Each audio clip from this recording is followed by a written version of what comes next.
We're back. It's Wednesday, 3 o'clock, and you know what we do. The mission is to add value to your life. Guys, my name is Randy. I'm at Blue Ridge Winery, and we grow grapes. Make it happen.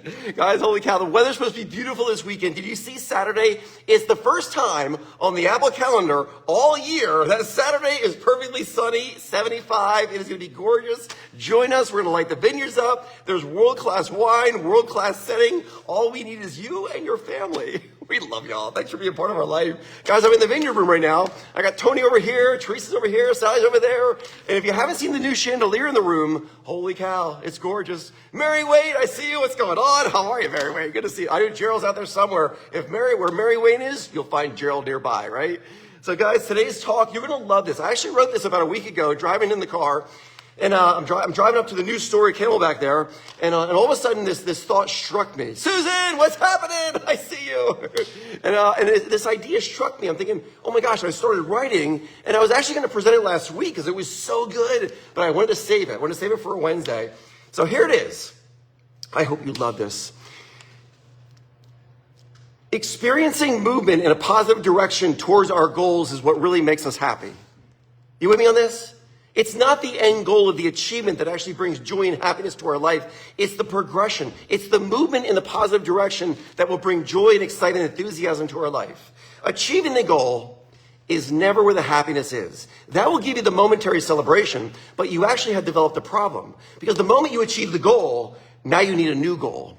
And everybody ever thinks that they've arrived. The day we arrive is the beginning of the end. We never want to arrive. Always pursue. Andrew Neff, I see you, dude. What's going on? Tony, you have a water? You got me a water? Yeah, I'm like, I got a scratchy throat, right? Tony's gonna grab a water for me. A person without goals has a very hard time by avoiding bitterness and disappointment. The goals are where it's at. And growing up, guys, my mom, it was a normal thing in her house to have goals everywhere.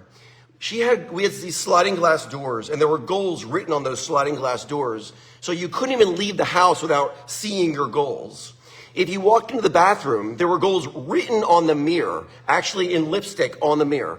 And I remember going and trying to erase it one day. I'm like, wow, you can't even erase these things. They were everywhere in the house. So growing up, it was just natural for me to have goals everywhere I looked.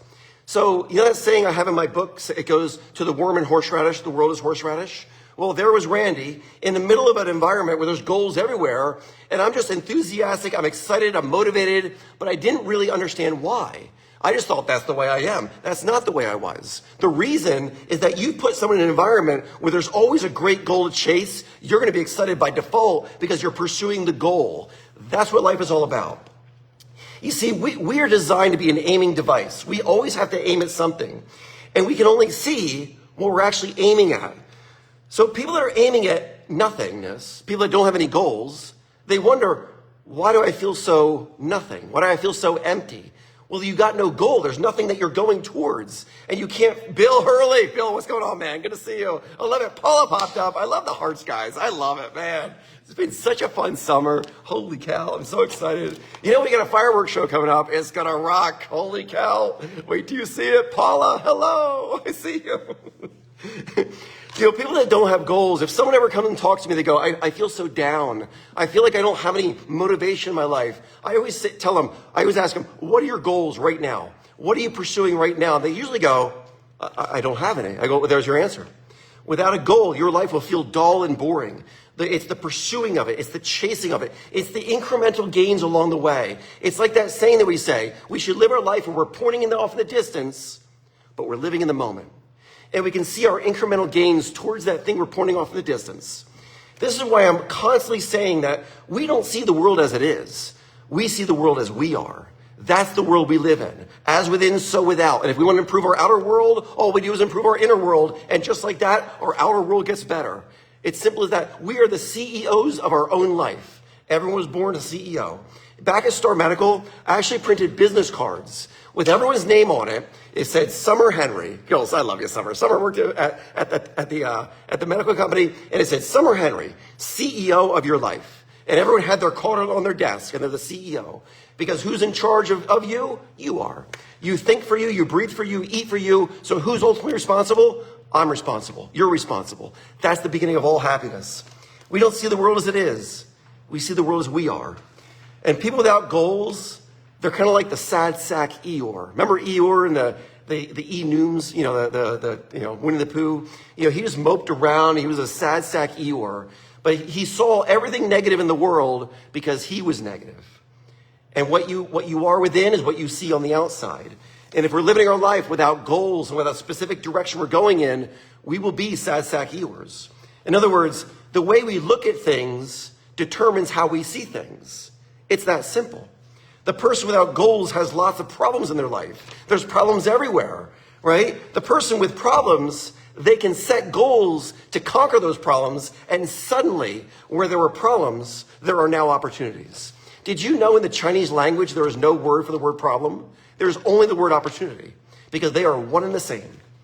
When we change the way we look at things, the way we look at things change. It's that simple.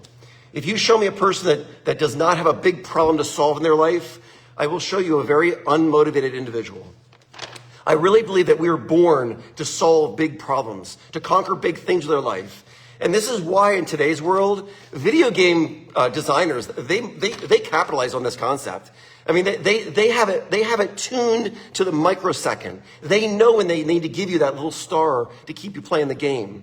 And this is why people, they'll get on a video game and they're slaying dragons and they're doing stuff like that just to get the star at the end. And it's tricking them into thinking that they're actually accomplishing something when they're not. What they really need is to solve a big problem in real life. And if they did that, they wouldn't need the video game to solve. You with me on this? We look at the world through a goal-directed framework. So when we switch our goals, what appears in front of us switches.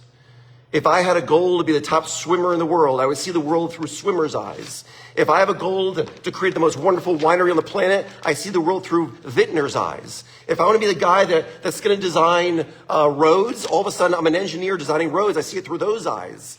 Your goal will determine the direction of your life. And if we have none, there is no direction, and we are wandering generalities. We need to be meaningful, specific, going right towards something.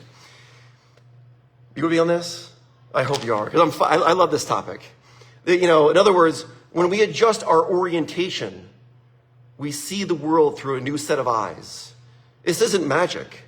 We see what we're looking for. We are aiming devices that needs a big challenge to solve with their life. Oh, Denise, you're with me. I love the hearts, right? I love that. Denise goes, my goal is to get the Blue Ridge Winery this weekend. I love that. That's pretty good, Denise. I like that. So I say this, rather than orienting your life to the negative and having no goals, write them down, put them on the wall, read them every day, and solve big goals. The big people solve big problems. Little people solve little problems. And we want to solve big problems in our life because it'll make you feel fulfilled, accomplished. It changes the game. This way, when an opportunity comes to you, you won't be skeptical because you'll be prepared to walk through the door with faith and hope. I love y'all. I hope today added value to your life. It sure added value to mine. I can't wait for Saturday. It is going to be beautiful. I love y'all. See you soon. Bye, guys. See y'all.